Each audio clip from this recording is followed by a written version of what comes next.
గత పాలన మీరు చూసినారు అధ్యక్ష, ప్రాజెక్టుల పేరుతో అడ్డగోలుగా బొక్కేయడం కాదు అధ్యక్ష పరిపాలన అంటే.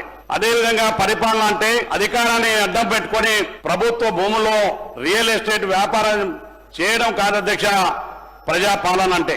పరిపాలన అంటే పరీక్ష పేపర్ల లీకేజీల ద్వారా పబ్లిక్ సర్వీస్ కమిషన్ పాలకులు తమ యొక్క అడ్డగోలు సంపాదన కేంద్రాలుగా మార్చడం కాదు అధ్యక్ష పరిపాలన అంటే.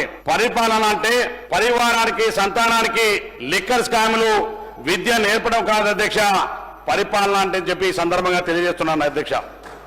అదేవిధంగా నీళ్లు నిధులు నియామకాల కోసమే తెలంగాణ రాష్ట్రం ఏర్పాటం అవశ్యమైంది. ఈ అంశాలే నాటి అమరవీరుల పోరాట ప్రతిమకు ఊపిరి ఉదయ అధ్యక్ష.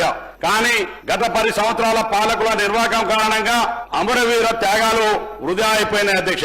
అదేవిధంగా స్వరాష్ట్రం సిద్ధి ద్వారా బంగారు కళలు సాకారం అవుతాయి అనుకున్న తెలంగాణ సమాజపు కళలు కళ్ళలయ్యే అధ్యక్ష. ఒక్క మాటలో చెప్పాలంటే తెలంగాణ అమరవీరుల చితి మంటలను గత 10 సంవత్సరాల్లోని పాలకులు తమ ఇంటి వెలుగులుగా వాడుకునేటువంటి దుస్థితిని తెలంగాణ రాష్ట్రం దాపురించింది అధ్యక్ష.